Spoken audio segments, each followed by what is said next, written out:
Bem, então iniciamos a segunda parte do nosso programa, do programa Momentos Espirituais. Hoje iniciaremos o último capítulo do livro e estamos todos aqui já em prantos, né, por se aproximar o final do livro. São poucos os livros que a gente deseja que não acabe nunca, e esse, sem dúvida, é um deles. E o capítulo 10º da segunda parte da obra Paulo e Estevão recebe o título de Ao Encontro do Mestre. Ao Encontro do Mestre. Meu Deus, quanto tempo ainda nós teremos pela frente para ter esse encontro? Lembrando, né, Marcelo, que os títulos que o Emmanuel dá fala muito do âmago, né, do capítulo, né, do que vai acontecer de fato, né, da mensagem, da grande mensagem daquele capítulo. Como no anterior era o prisioneiro do Cristo, né? O prisioneiro do Cristo. A gente viu por que ele era prisioneiro do Cristo. E agora, ao encontro do Mestre, que é uma coisa que ele já vem fazendo toda a sua vida, nesse capítulo parece que a coisa é mais literal, né? Exato. Exatamente. E o prisioneiro do Cristo, em uma das cartas que ele escreveu, ele deixa claro isso, né? Que já não sou eu quem vive, mas é o Cristo que vive em mim, né? Ou seja, o Cristo o aprisionou. Sim. Que talvez seja a única prisão que devemos desejar seja essa.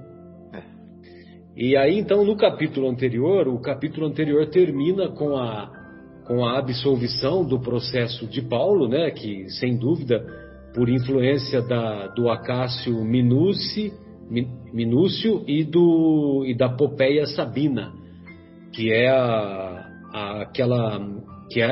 segunda esposa do Nero, né? Muito bem, então no início desse capítulo, o início desse capítulo ficou ao meu encargo. Então o nosso querido Paulo, ele desejava desde muito tempo, né, que ele falava que ele gostaria de levar o Evangelho para as terras da Espanha. É interessante, né? Porque ele tinha essa fixação, né? De levar o Evangelho lá para a Espanha. E nas vésperas dele partir, ele recebe uma carta comovente do Simão Pedro. E chegou lá um emissário, né? Esse emissário não foi identificado. E esse emissário encontrava-se lá em Corinto, lá na Grécia. E o Pedro também se encontrava lá. E esse emissário, ele leva a carta dizendo que dali a 10 dias aproximadamente, que o Simão Pedro estaria chegando. Muito bem. Agora, o interessante dessa parte é que que o Pedro, né, essa carta foi muito comovente, porque eu me lembro, né, quando era mais jovenzinho, que a gente recebia as cartas porque na humanidade teve uma época que a gente recebia carta, né, a gente escrevia e recebia carta, né. Agora é e-mail, agora é WhatsApp e tudo mais, né? Mas então a gente recebia a carta da pessoa que a gente estava interessada, tal, né? Do ponto de vista afetivo. E você lia a carta seguidas vezes, né? Talvez o Mauro vivenciou isso com mais frequência do que nós, né, Mauro? E a outra pessoa também, quando lia os nossos escritos, também ficava lendo e relendo, né? E respirando fundo, né? Aquela coisa toda, e sonhando, e aqueles devaneios, né? Pois não, Mauro? Não, fala que isso é uma coisa histórica, né, carta?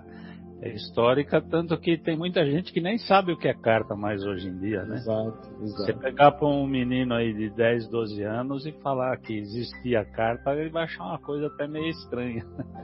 A única coisa que ele sabe do que recebe do correio são as compras que fazem pela internet. Mas aí é boleto, né? Exato. Mas eu estou dizendo isso porque tem um parágrafo aqui que o Emmanuel coloca assim: o convertido de Damasco leu e releu a mensagem amiga altamente sensibilizado, né?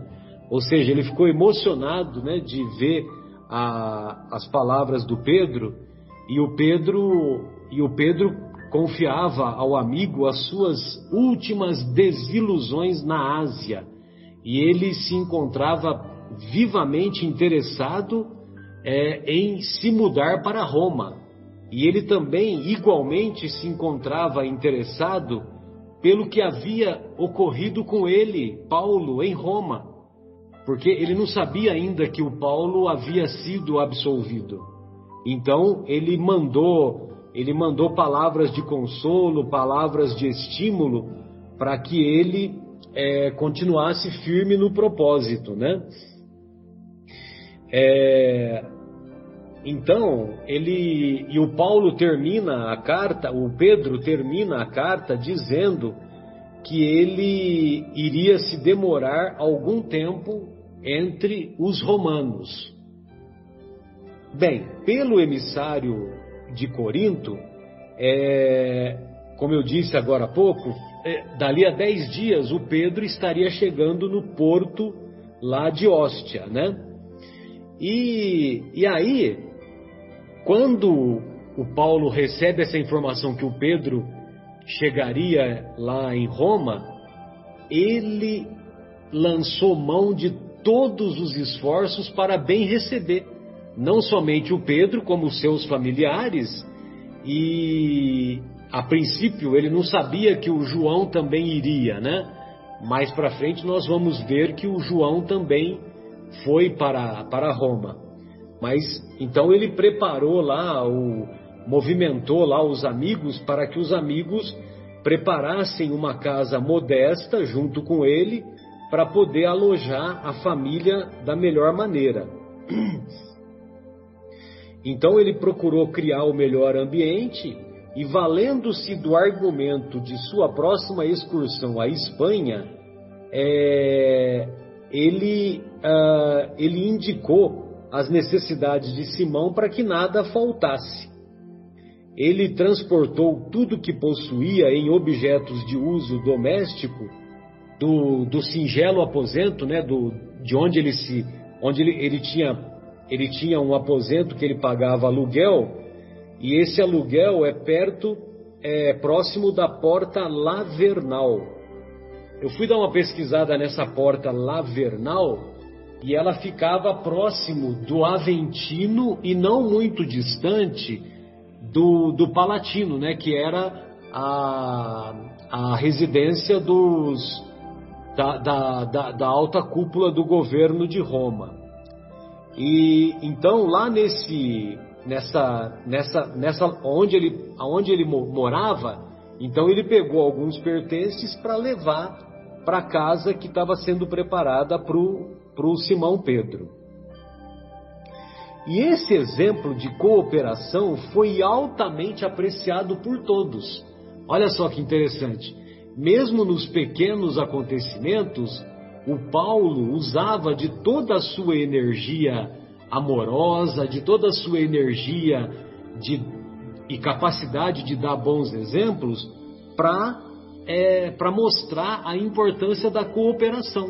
Então ele mobilizou o esforço, não somente dele, Paulo, como de todos os amigos, para que esses amigos pudessem bem receber o nosso querido Simão Pedro, que agora se mudaria para Roma. Muito bem.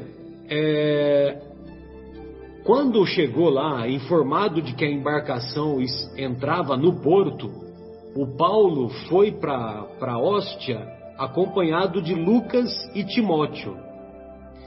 E o Lucas e Timóteo para surpresa de ninguém, eram cooperadores devotados que sempre que eles estavam juntos, sempre acompanhavam o Paulo. E tem uma observação aqui que o Emmanuel coloca, que ele diz assim, que Lucas e Timóteo o amparavam nos pequenos acidentes do caminho, dando-lhe o braço aqui e ali. Nós temos que nos recordar que o Paulo deveria contar com 60 anos de idade aproximadamente, e ele tinha já as dificuldades próprias da idade, né? Então ele estava muito velhinho, muito cansado, né? Das atividades inúmeras que ele realizou ao longo da sua trajetória, e então volta e meia ele precisava do auxílio, mas ele não recusava o auxílio dos amigos, né? Ô Marcelo, e lembrando que 60 anos de idade há 2.000 anos... Naquela época... Né? E naquelas condições de quem foi apedrejado, de quem passou fome no deserto, de quem viveu a vida que ele levou... Naufragou, né? De quem teve pelo menos um naufrágio, né? Então, com certeza, os anos passaram mais rápido para ele, né? Ou seja, os 60 anos dele tinha uma expressão muito mais forte do que 60 anos para uma pessoa hoje que é jovem. Exatamente. Né? Exatamente.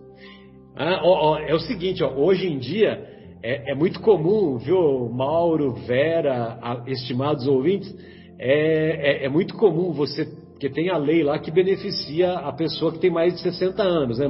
Não precisa ficar na fila do banco, tem local privilegiado para estacionar, etc, etc, né? Só que às vezes a gente vai na fila do banco, né? Pelo menos antes da crise sanitária, né? Porque agora fila no banco é cada vez mais rara, né? Mas ainda tem. E então, às vezes eu vejo pessoas lá que certamente têm 60 anos, mas têm mais saúde do que eu, e eu fico na fila, né? É impressionante, né? Então, quer dizer, a gente, mal comparando, os 60 anos lá da época de Paulo de Tarso eram bem mais pesados e bem mais significativos do ponto de vista biológico, né? Sem dúvida. Muito bem. Logicamente que o Paulo, de maneira cautelosa, ele organizou uma recepção, mas organizou uma recepção mais discreta, né? Não foi uma recepção ostensiva. Por quê? Porque a perseguição aos adeptos do Nazareno, a perseguição apertava o cerco por todos os lados, né? O Emmanuel coloca aqui, né? A partir do ano 58, e aqui nós estamos no ano 63, 64, mas a partir do ano 58, começou o martírio dos seguidores de Jesus no circo romano. Então, por isso que eles tinham o cuidado de não fazer muito alarde, né? De fazer, imagina, né? A recepção do apóstolo de Jesus, né? O apóstolo talvez mais conhecido, mais popular, que era o próprio Simão Pedro. Então, se fosse fazer uma recepção muito calorosa, eles iam chamar a atenção da polícia da época, né? E aí o Emmanuel coloca que os últimos conselheiros honestos do imperador estavam desaparecendo. Nobres figuras do patriciado e do povo eram vítimas de atentados cruéis. Nós vamos nos recordar que nós estamos na época de Nero, e o Nero mandava prender e mandava matar mesmo, não tinha muita conversa não, né? Todos nos recordamos desse período de sombras do Império Romano. A atmosfera de terror dominava todas as atividades políticas, e os cristãos eram os mais rudemente castigados. Os seguidores de Jesus eram acusados e responsabilizados por quaisquer dificuldades que sobrevinham. Então,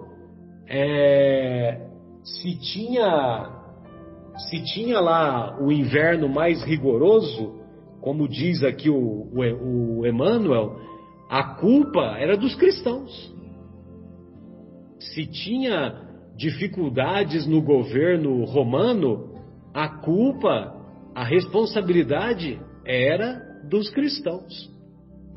Então é nesse clima aí de perseguição que o nosso querido Pedro chega a Roma. E aí nós vamos ver, né, como que se deu o encontro através do nosso querido Mauro, né? Que o Mauro é que vai dar a sequência, né, Mauro? Isso mesmo, E só antes um pouquinho de te passar, né? Eu só vou completar que a partir do reinado de Cláudio, espalhavam-se lendas a respeito das práticas cristãs. Entendeu? E o Cláudio veio logo depois de Nero.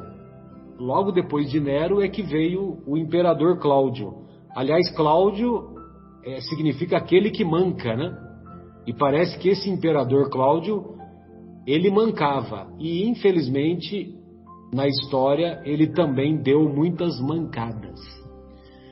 Muito bom, Mauro. Eu gostaria de ouvi-lo na parte que ficou separado aí para você, por favor. Querido Marcelo, deixa eu só fazer uma pequena correção no que você falou aí. Opa, pois não. Sim, sem crítica. Não, estou pronto para o sacrifício. Eu dei uma pesquisada um pouquinho aqui nos imperadores romanos. Pois não. E aqui, na narrativa de Emmanuel, ele fala que a coisa recrudesceu após Cláudio, né? Mas na sequência dos imperadores, o Cláudio veio antes de Nero. Pois não. O imperador Cláudio morreu em 54 DC. Então, quando... Perfeito.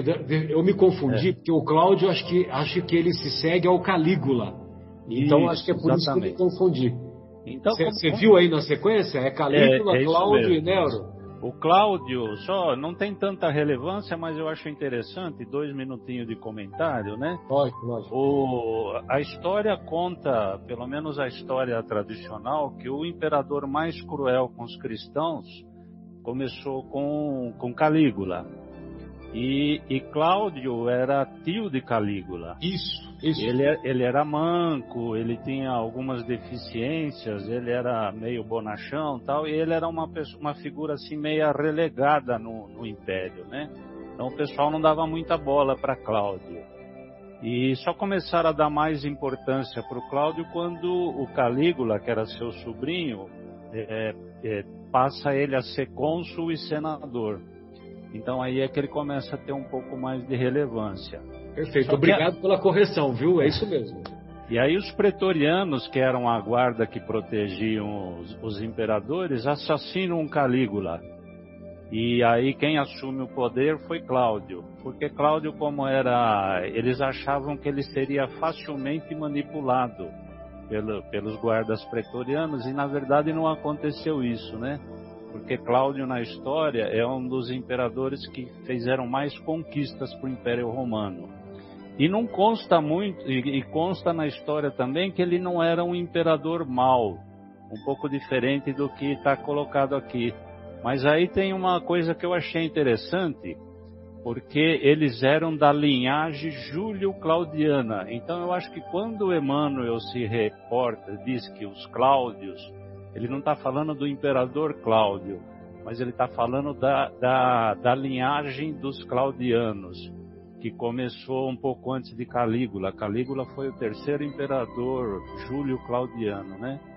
E também Cláudio foi assassinado, não existe muita certeza nisso, mas a história diz que foi a esposa do Cláudio que o assassinou para que Nero assumisse o poder, porque Nero não era filho de Cláudio, ele era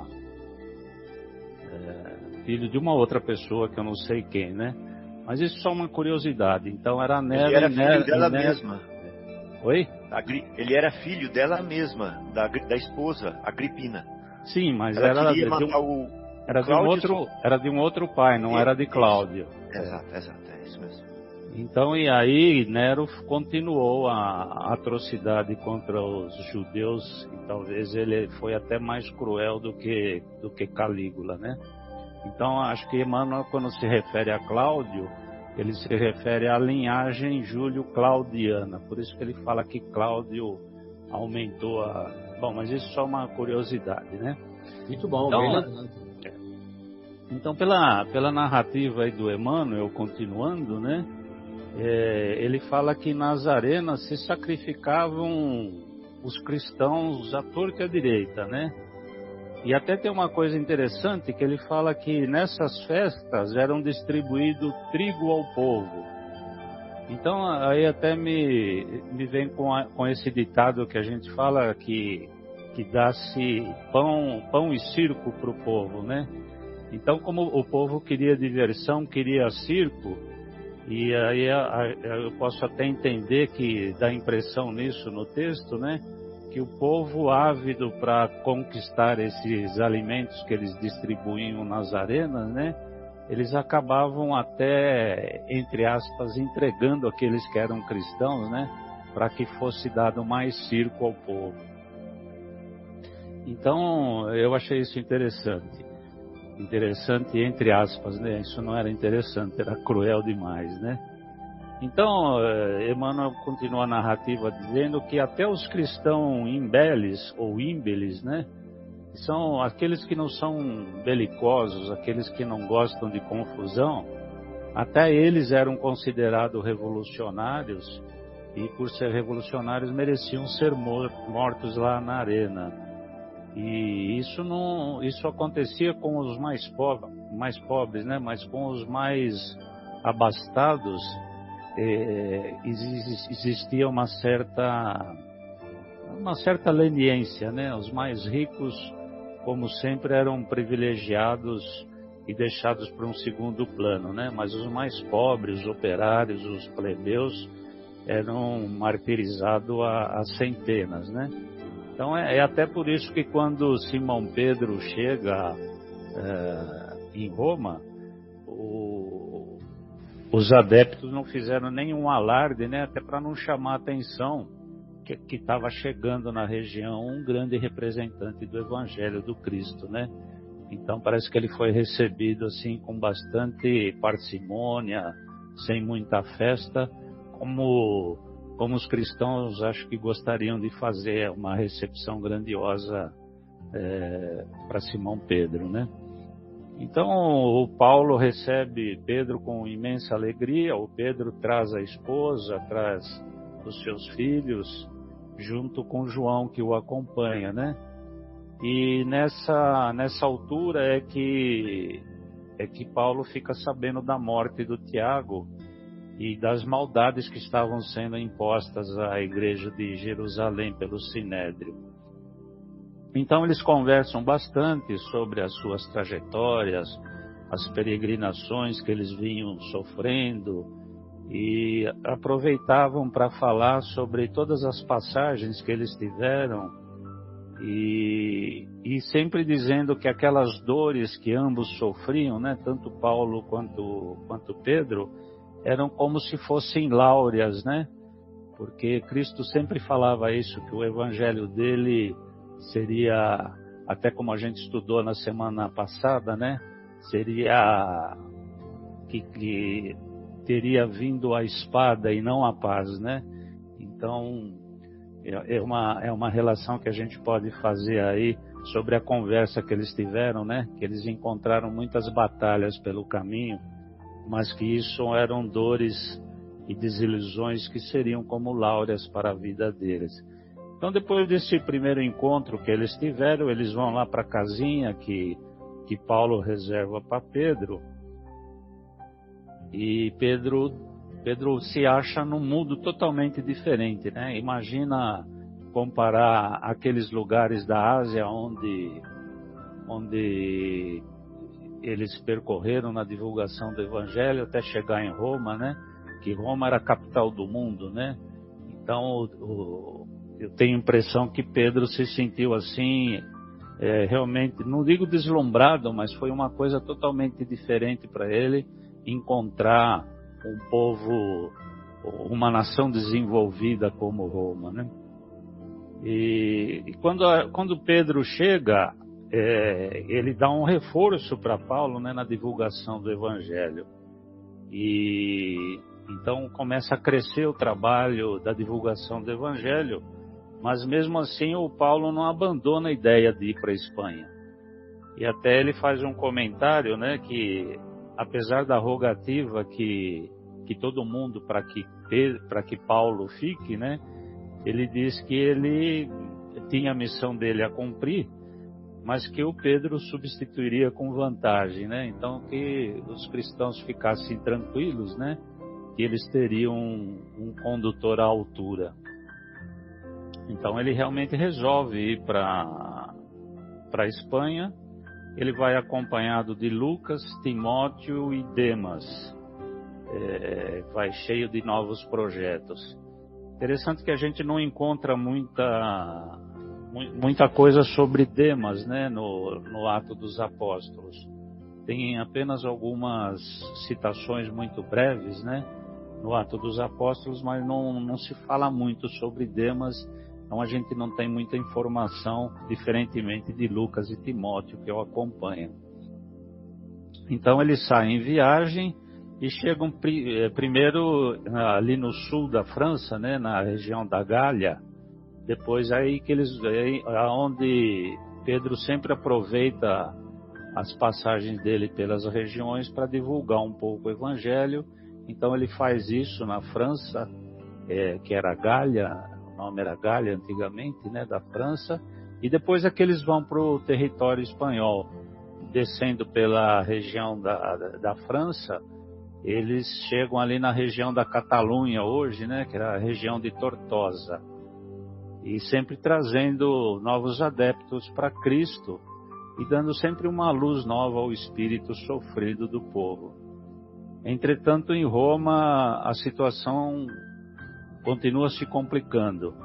Tinha um prefeito na época de nome Tagelino, que era prefeito dos pretorianos frente aos cristãos, que mandava que todos os cristãos pobres deveriam ir para as prisões. Tigelino, Mauro. Tigelino?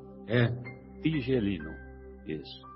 Então ele manda tudo que é cristão vai para a prisão. E da prisão a gente sabe que o destino depois era as arenas. E Emmanuel até complementa aí que só faltava para completar a maldade do Tigelino, né? Tigelino. Só faltava para completar a maldade do Tigelino que os próprios romanos simpatizantes da doutrina também fossem sacrificados. Então Pedro essa figura relevante do movimento, apesar da idade e a fatiga que ele tinha naturalmente pelos sofrimentos, né?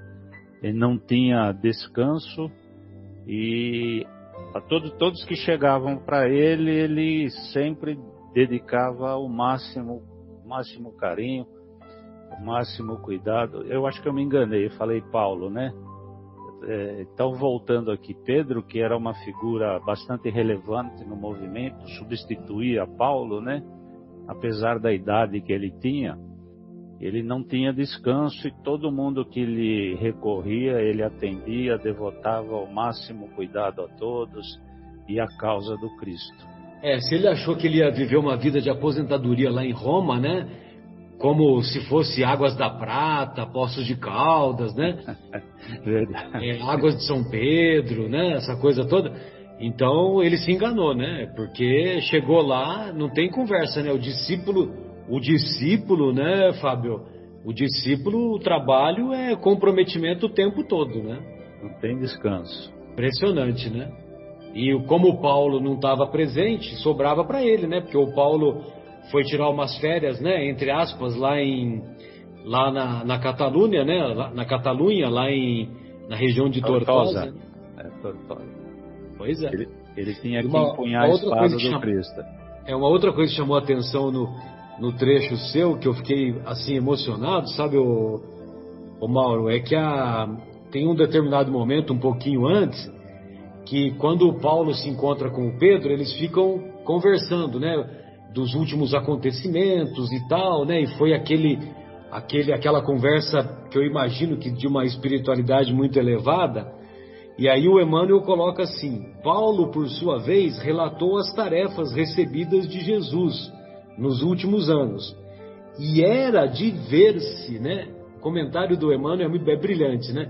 E era de ver-se o otimismo e a coragem desses homens que, inflamados do espírito messiânico e amoroso do Mestre, comentavam as desilusões e as dores do mundo como láureas da vida, né? Como verdadeiros troféus. Então, perfeito. Esses verdadeiros discípulos, eles consideram as desilusões e as dores do mundo, não consideram como tragédias, como nós consideramos, né? Mas eles consideram como verdadeiros troféus, porque são essas desilusões, essas dores é que nos conferem fortaleza de ânimo, que nos conferem fortaleza espiritual, que nos conferem aprendizado eterno, né? Muito bom, Marcelo. Obrigado pela ajuda aí na minha fala. Não, que eu que agradeço aí. Poxa vida, essa história dos imperadores aí foi sensacional. A nossa querida Vera, né? Vera, como é que é a prisão lá do Tigelino, hein? Como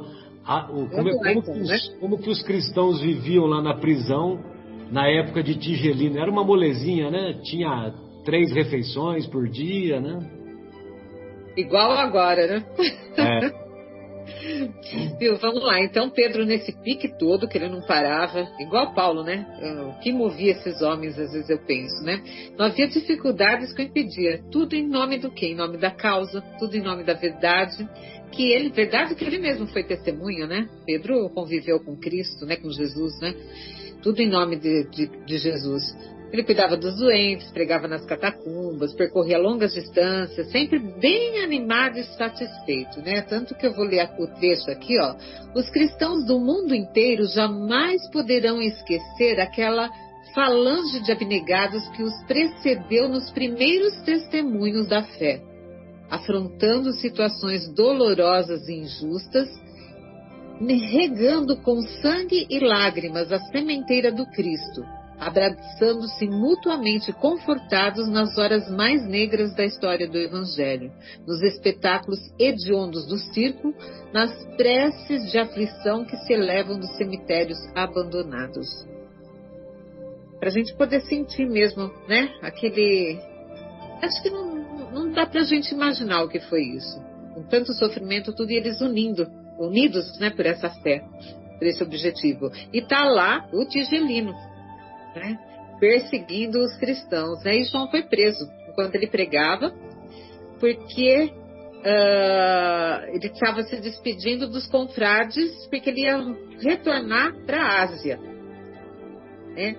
Aí ele foi surrado, né, junto com os outros irmãos. Ele foi preso no cárcere. Aí no livro fala, nos cárceres imundos de Esquilino. Pelo que eu entendi, Marcelo, me ajuda aí, Marcelo, Esquilino parece que era que nem um bairro em Roma, né? Acredito que seja, né, uma região, assim, um bairro em Roma, pelo que deu para perceber as pesquisas que eu fiz, né? Aí, João preso, né? Pedro soube da prisão, ficou desesperado.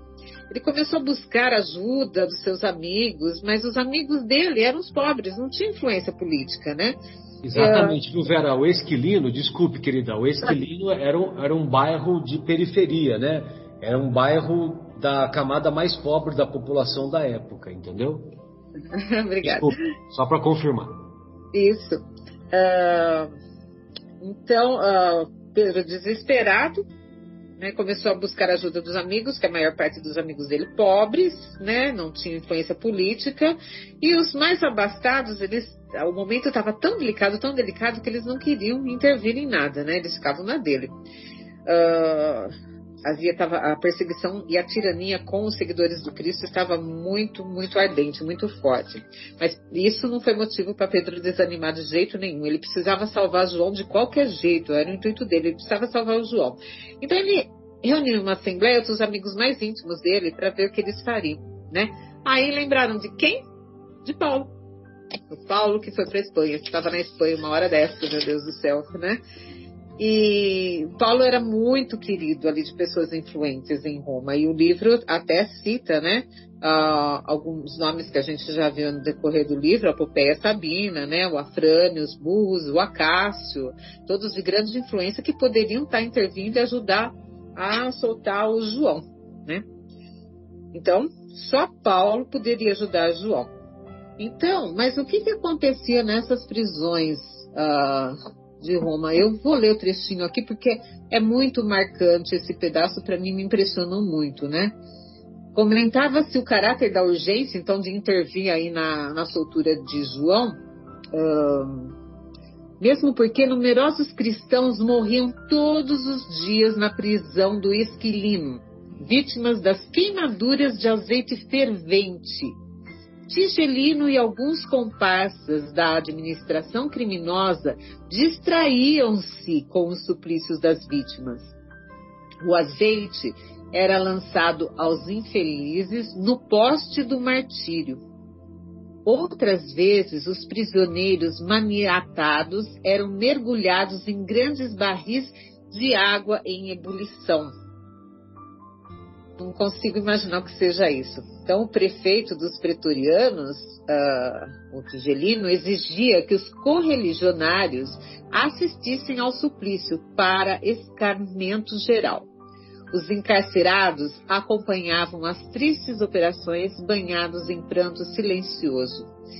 Aí, verificada a morte da vítima, um soldado se encarregava de lançar as vísceras, né, o que sobrava, né, porque depois de ferver a pessoa viva, aos peixes famintos nos tanques vastos das prisões odiosas. Dada a situação geral apavorante, podia a intervenção de Paulo, então aí eles, será que Paulo daria tempo de avisar Paulo e de ele vir e salvar o João, né? Que a Espanha ficava distante, né? E naquele tempo não tinha internet, não tinha carro, não tinha avião, não tinha nada, era tudo meio que a pé. Cavalo também era um luxo na época. Então a questão, daria tempo pelo menos de salvar o João? Se não salvasse o João, salvaria outros companheiros ali, né? Então, mas Pedro estava decidido a fazer de tudo. O intuito dele é salvar João, né? E aqui fala no livro, ao ano de 64. Pedro não dispensaria um homem enérgico e resoluto à frente dos interesses da causa. Olha o que representava Paulo na época para a causa, para o cristianismo em si, né? O livro deixa bem, Emmanuel fala, homem enérgico e resoluto à frente dos interesses da causa. Então, só Paulo poderia vir e com a influência dele salvar João, e o desespero de Pedro estava assim, era enorme nesse instante, né? O meu trecho era isso aí, Marcelo. Devolvo a bola aí para vocês. Muito bom, Vera. Sensacional, né? De arrepiar, né? Eu não sei se vocês tiveram a oportunidade de ler uma obra chamada Francisco de Assis. É uma obra que foi psicografada pelo espírito Miramês e através do médium João Nunes Maia. E aí conta a história de Francisco de Assis, mas também conta a história de João Evangelista, que João Evangelista, quer dizer, Francisco de Assis é a reencarnação de João Evangelista. E num determinado momento, lá na ilha de Patmos, quando João já se encontrava preso, ele foi condenado a ser morto, sendo jogado num caldeirão de azeite fervendo. E aí a história se dá que o João, ele é jogado realmente, né? Só que ele sobrevive. E o editor do livro, à época, comentou com o João Nunes Maia, né? O João Nunes Maia é um médium, né? Inclusive é um médium que eu tive a honra de conhecer pessoalmente. Aí o João Nunes Maia, o editor, falou: mas como que eu vou colocar um negócio desse? Ninguém vai acreditar nisso, João.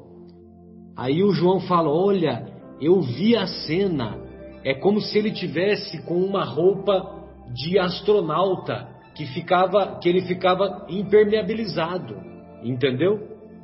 Então, depois, mais tarde, numa palestra, o nosso Emanuel Cristiano aqui de Campinas, né? Vocês se lembram dele, né? Ele vai comentar que na história dos mártires do cristianismo primitivo, houve uma santa chamada Santa Cristina. E essa Santa Cristina, ela também foi condenada a ter o mesmo tipo de morte.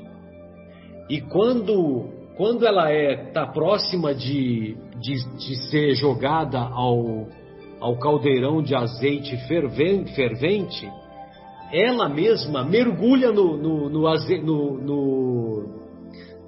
caldeirão. Ela mesma mergulha, porque ela tinha certeza que ela ia sobreviver, entendeu? Então o mecanismo é semelhante. Então eu estou me lembrando dessa história porque imaginem vocês, né? Os nossos irmãos presos lá no cristianismo primitivo, lá naquelas prisões lá de Roma, e a prisão por si só já era uma condenação à morte, né? Porque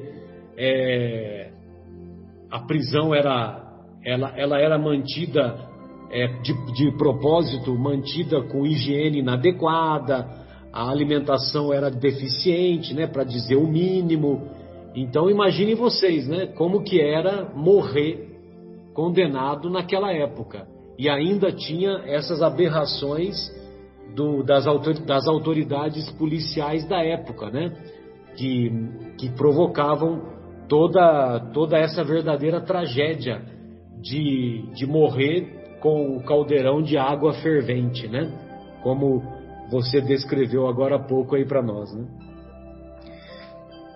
Ô Fábio, e aí? Depois desses acontecimentos, como é que se dão aí a continuidade? O Pedro vai salvar o João? O Pedro queria salvar o João. Então ele, sabendo dessas condições, né, do cárcere, lá no Esquilino, ele pensou assim: se nós não fizermos nada, nós perderemos o João. E o João era importante lá por causa das atividades dele lá na Ásia, né? Sobretudo em Éfeso, né? Então, ele pensou assim: puxa, eu não sou influente aqui, só os pobres me conhecem. O Paulo tem já uma autoridade moral estabelecida pela sua conduta desde a viagem, né, como prisioneiro, e mais que isso, o tempo que ele passou como prisioneiro aqui em Roma, e mais que isso, o tempo depois de ter sido prisioneiro. Então ele conquistou a simpatia e o respeito de autoridades aqui, e além de tudo ele é resoluto, né, e enérgico. Então nós precisamos dele, não podemos abrir mão dele para libertar o João. Todo mundo concordou com ele. Todo mundo concordou. A Assembleia concordou com a medida aventada. É assim que o Emmanuel escreve, né? Então, teve um voluntário ali que decidiu ir para a Espanha, tentar encontrar-se com o Paulo, e o nome dele era Crescêncio. Então ele pegou o porto de Ostia ali e foi para a direção da Espanha, levando uma carta de Pedro para Paulo. O Fábio, é Crescêncio ou Crescente? Na minha tá como Crescente, mas é que eu não tô com o livro físico, né? No livro físico tá Crescêncio. Tá, beleza. Crescêncio. Que no final são as mesmas coisas, né? Não é diminuíncio, nem encolhêncio. É Crescêncio ou Crescente. Exatamente. Bom, então ele foi ao encontro de Paulo com uma carta de Simão. Bom, como que estava Paulo lá? O que ele estava fazendo lá na Espanha? O que vocês acham que Paulo estava fazendo lá na Espanha? O apóstolo dos gentios peregrinou bastante, né? E ele estava, como nós vimos antes, numa região chamada Tortosa, numa cidade que se chamava Tortosa, que, como o Mauro já explicou, ficava na Catalunha. E ali ele já tinha conseguido reunir grande número de colaboradores devotados a Jesus. E eu estou me lembrando de uma coisa aqui, do porquê o Paulo queria ir para a Espanha. Naquela época, a Espanha e Portugal eram uma coisa só. Não tinha essa divisão. E a Espanha era considerado como o confim do mundo. Entendeu? Era o final do mundo. Então, imagina Paulo falar o seguinte: olha, eu vou pregar o evangelho até o fim do mundo. Então, por isso ele tinha que ir para a Espanha. E ele foi. Né? E ele foi. E lá estava ele, no fim do mundo, né? Na parte mais ocidental do Império Romano, né? Pregando o evangelho, e já conseguiu devotados colaboradores ali na Espanha também. Imagina. Suas atividades apostólicas Fábio, só um minutinho. Tem uma cidade lá na Galícia que fica bem no extremo ocidental, que se chama Finismundo. É verdade, pode procurar aí que vocês vão encontrar. Finismundo. Coisa, né? Ou seja, e o objetivo era esse mesmo. E Portugal e Espanha era a mesma coisa, né? Isso mesmo. Bem lembrado. Era o fim do mundo, né? Fim do mundo. Finismundo, fim do mundo.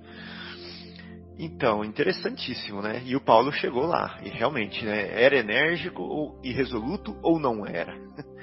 Né?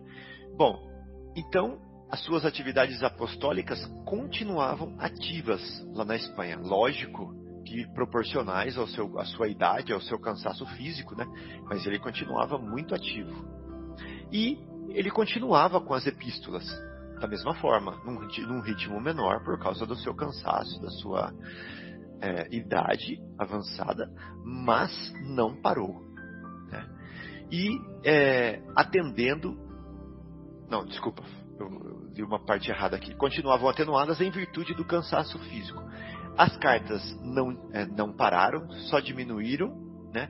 Mas não se interromperam de todo, atendendo às necessidades das igrejas do Oriente.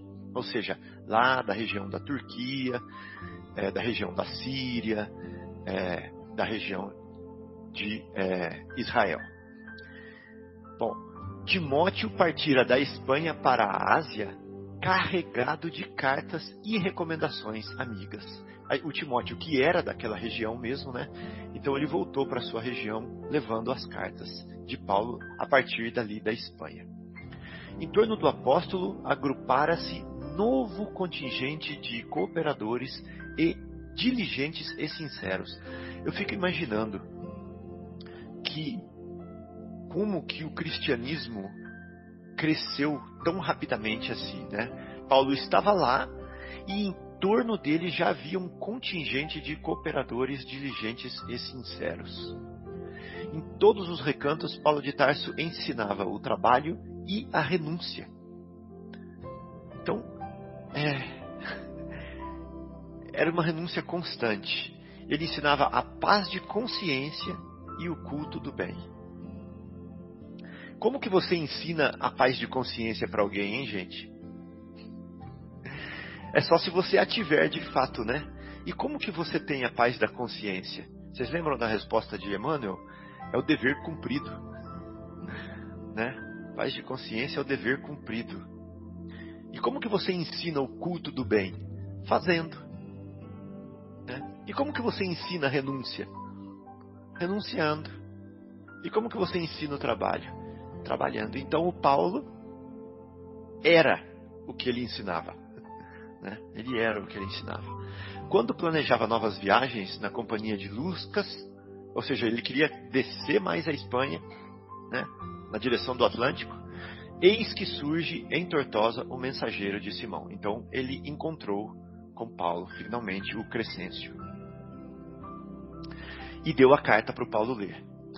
Então ele leu a carta e não pensou duas vezes. Resolveu regressar para Roma. imediatamente. Através das linhas afetuosas do velho amigo, entreviu a gravidade dos acontecimentos.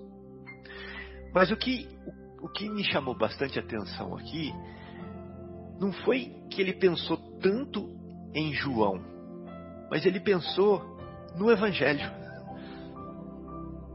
Porque João necessitava voltar à Ásia, era por isso que ele estava indo salvar o João.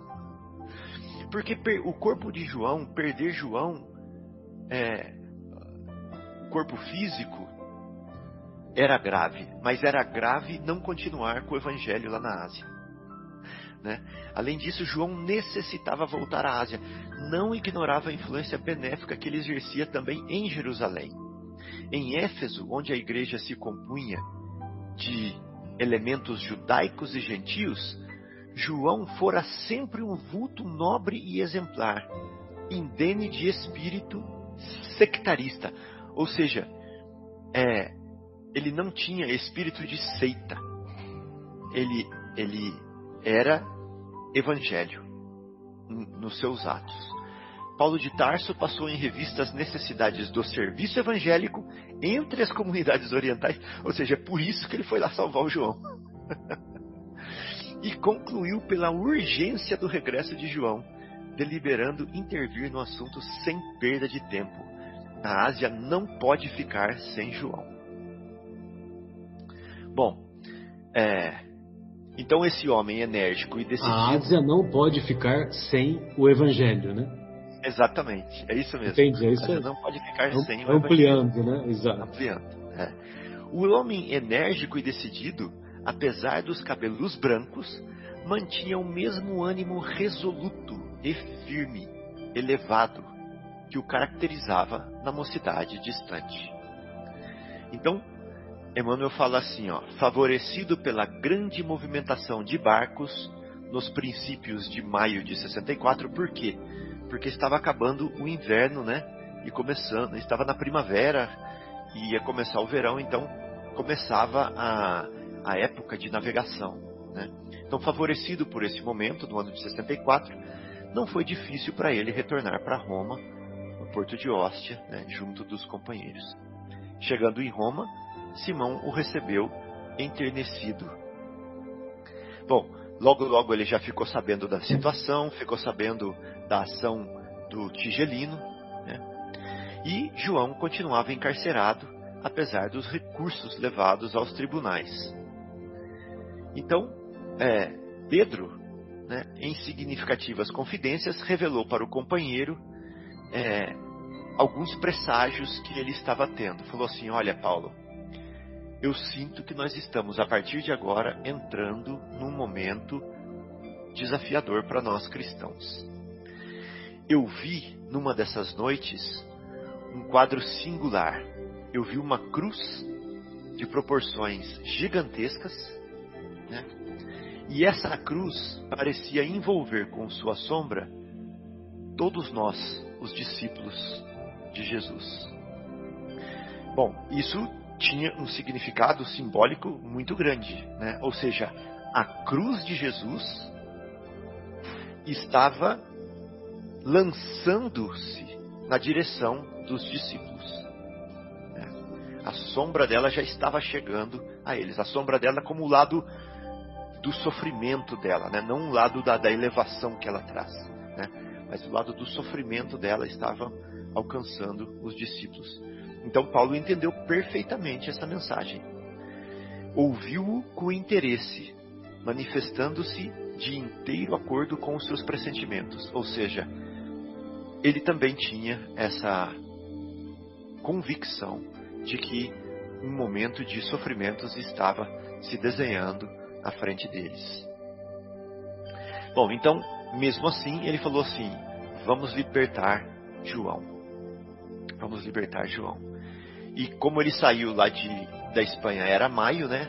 Agora ele já estava aqui no mês de junho. E ele desdobrou-se em atividades intensas. Aí ele foi procurar aquelas pessoas que influenciaram no seu processo, na sua soltura, começando por Acácio Domício, que era um cego a quem ele curou, né? Influente, político influente em Roma, que se converteu ao Evangelho. ele procurou o Acácio Domício e solicitou a sua intervenção. Mais ainda, né, ele, ajudado por amigos eminentes, procurou avistar-se com numerosos áulicos da corte imperial, chegando até à presença de Popéia Sabina, que o Mauro explicou, ou o Marcelo explicou para a gente, que era a segunda esposa de Nero. Essa Popéia Sabina também ajudou na libertação de Paulo, só que ela tinha uma tendência, um quê para o judaísmo, e ela não concordava com o cristianismo, mas ela se admirava do caráter, da moral e da retidão da personalidade de Paulo, e por isso o defendia. Bom, então essa favorita de Nero, né, célebre, ouviu a confidência de Paulo com surpresa. Aquelas revelações,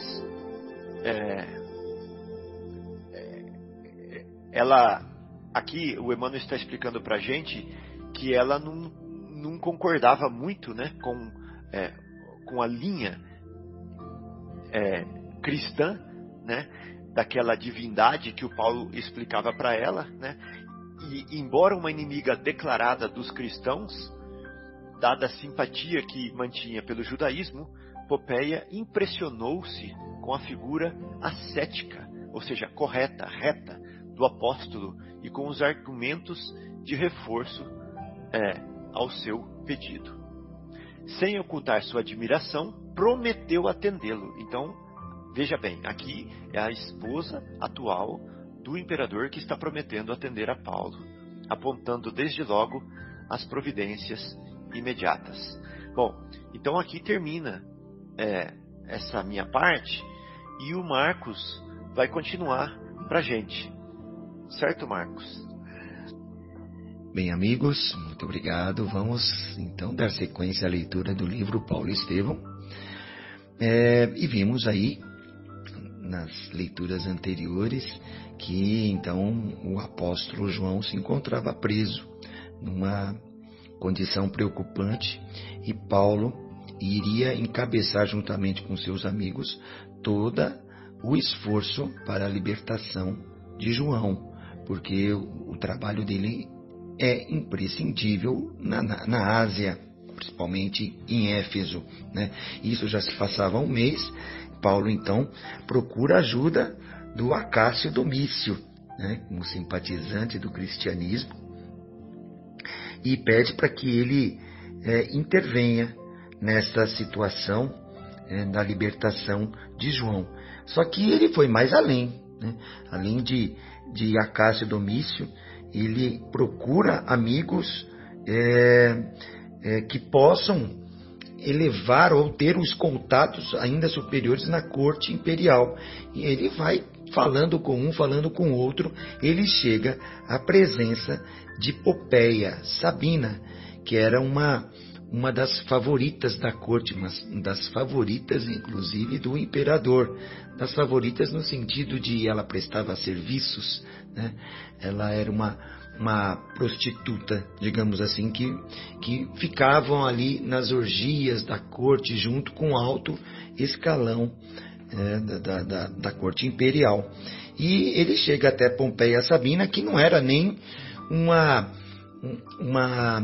cristã, não era nem uma simpatizante, pelo contrário, ela mantinha uma simpatia pelo judaísmo, né? Mas ela, evidente como todos, se impressiona com a figura do apóstolo Paulo e com os argumentos que ele coloca, as palavras que ele coloca em seu pedido, né? E sem ocultar admiração, olha só, né? Sem a Popéia ocultar admiração, promete atender Paulo, né? E promete tomar providências imediatas, né? E além do mais, prometer a libertar João dentro de 3 dias. Aí Paulo, evidente, né, fica muito contente com isso, volta à comunidade e dá ciência aos irmãos que dessa entrevista que tivera com a Popéia Sabina, favorita de Nero. E terminada a exposição, notou, surpreso, que alguns companheiros reprovaram essa iniciativa, né? Ele viu que os companheiros alegavam,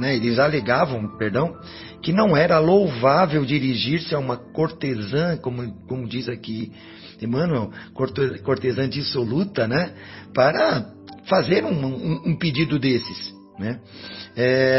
Ou seja, ligar os cristãos a uma cortesã, né, a uma pessoa de baixa moral, digamos assim, dessa forma, né? Porque, notadamente, a Popéia era uma mulher de vida dissoluta, né? Então ela ficava ali nas orgias do Palatino, né? Caracterizava por luxúria escandalosa, né? Então eles falam, seria razoável pedir proteção para os discípulos de Jesus por uma mulher dessa, né? Paulo, evidente, como sempre, aceita essas arguições, essas palavras, ou essa palavra ao contrário, essas argumentações, né, com muita paciência, e diz: respeito e acato a vossa opinião, mas era importante libertar Paulo. Isso era preciso, né? Necessitasse o que necessitasse, o importante era libertar Paulo. Se fosse comigo, ele até fala, se fosse eu prisioneiro, né, nem estaria preocupado com isso, porque eu já estou velho, já estou desgastado pelo tempo, alquebrado, como diz aqui, né? Mas João não, João é jovem, é forte, é dedicado, né? O cristianismo na Ásia precisa muito dele, né? É indispensável a presença dele na Ásia, até que sejam outros trabalhadores sejam chamados à semeadura, né, divina. Olha, que até que outros trabalhadores sejam chamados à semeadura para substituir João, né, ele precisa estar lá trabalhando. E aí ele continua, com referências às suas dúvidas, porém, cumpre-me aduzir um argumento que requer ponderação. Aí ele entra, né, com seus argumentos, né? Ele começa assim: por que vocês consideram imprópria uma solicitação para Popéia Sabina? Né? Vocês teriam a mesma ideia se eu me dirigisse a Tigelino ou ao próprio imperador? Né? Seria diferente? Não serão eles vítimas da mesma prostituição, né, que estigmatiza as favoritas de sua corte? Ou seja, as favoritas da corte, elas estão ali porque algo as fez assim, as criou assim, né? Aí ele continua: se eu fosse a um militar embriagado do Palatino, as providências imprescindíveis à libertação do companheiro seriam aplausíveis em meu gesto, sem restrições? Ele volta à lição. Irmãos, é indispensável compreender que a derrocada moral da mulher quase sempre vem da prostituição do homem. Então todos estão no mesmo barco. Então ele não me recrimine por ter ido a ela. Se eu fosse para alguns da corte, todos estão envolvidos na mesma orgia. Não a condene, né? Apenas, né? Concordo que a mulher, a Popéia, não é a figura mais conveniente ao feito, em virtude das inquietações da sua vida. Ele concorda, né? Mas ele vai assim, outra lição que ele dá, né?